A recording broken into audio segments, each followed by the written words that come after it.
Crypto kidnappings. When digital wealth turns deadly. As cryptocurrency created overnight millionaires, it also gave rise to a terrifying new crime, crypto kidnappings.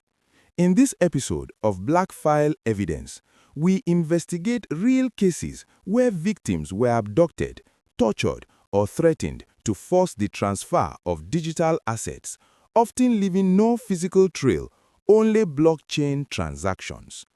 From high-profile investors targeted for their wallets to criminals exploiting anonymity and irreversible transfers, this case exposes how digital money reshaped organized crime. In this file, we uncover how kidnappers identify crypto holders, real-world cases across Europe, Asia, and the Americas, the role of wallets, private keys, and forced transfers, why victims rarely recover stolen crypto, how law enforcement tracks crimes on the blockchain. In a world where money exists without borders, crime has evolved and the evidence is written in code. Black File Evidence. Truth leaves a trail. Crypto kidnappings. When digital wealth turns deadly. Money has always attracted criminals. But for centuries, wealth had weight. Gold could be locked away. Cash could be hidden. Banks could be guarded.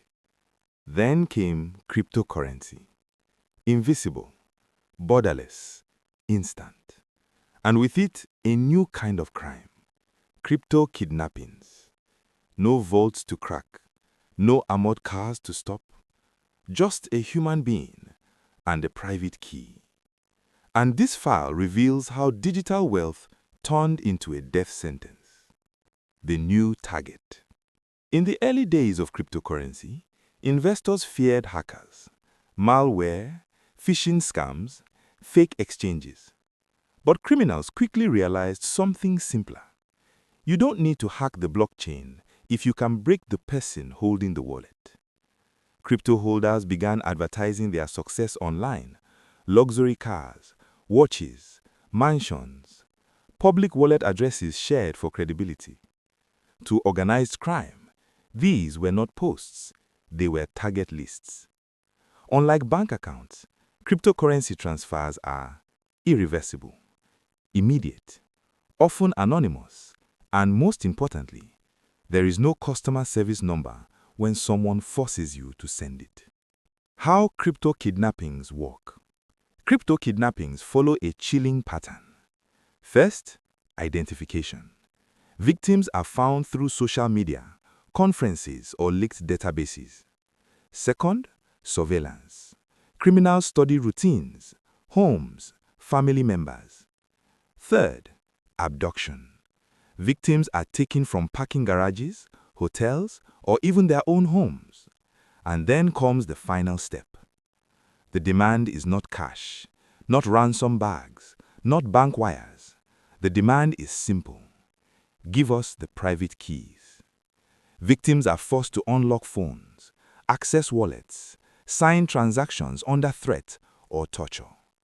Once sent, the crypto vanishes into a web of wallets, mixers, and exchanges, and it is almost never recovered. Real cases. France. In multiple confirmed cases, crypto entrepreneurs were abducted and held for days. Some were beaten, others mutilated. In one case, kidnappers severed a victim's finger and sent photos as proof of life. The ransom? Millions in cryptocurrency. Hong Kong. High net worth crypto traders were lured into meetings, drugged, and restrained, their wallets drained while they were unconscious. United Kingdom. Victims reported being followed after blockchain conferences. Attacks happened within days of public appearances. Latin America. Cartels shifted tactics, using crypto kidnappings as fast, untraceable income streams. This was no longer cybercrime. This was physical violence driven by digital money. Why crypto is perfect for kidnappers. Crypto kidnappings succeed because the system favors speed over safety. No transaction reversals, no identity verification on-chain, no geographic limits, no freeze button. Even when law enforcement tracks the wallet, the money can be laundered through mixers, exchanged across borders, converted before arrests are made. And unlike bank robberies, there is often no insurance. Once it's gone, it's gone. The psychological weapon. Kidnappers don't just steal money, they weaponize knowledge. They know. Crypto holders understand what irreversible means. Victims know delay equals loss. There is no hero coming to stop the transfer. That knowledge breaks people faster than threats ever could. Some victims comply immediately, some resist, and some never survive. Law enforcement fights back. Authorities are adapting, but slowly.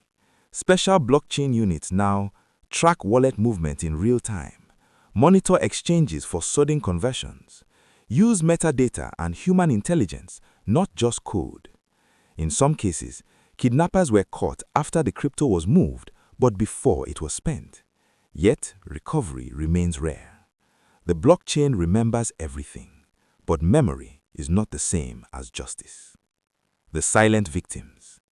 Many crypto kidnappings are never reported. Victims fear public exposure, tax scrutiny, or being targeted again. So, they stay silent. And that silence allows the crime to grow. Experts believe crypto kidnappings are vastly underreported and increasing every year. Conclusion. Cryptocurrency was designed to remove trust from institutions, to put control into the hands of individuals. But when control becomes visible, it becomes dangerous. In this new era, wealth doesn't need to be stolen from banks. It just needs to be taken from people. And the most valuable thing you own may no longer be your money, but your silence. This has been Black File Evidence, because in every crime, truth leaves a trail. If you love this kind of information, please subscribe on our channel. Drop your comments, likes, and share. See you on our next video.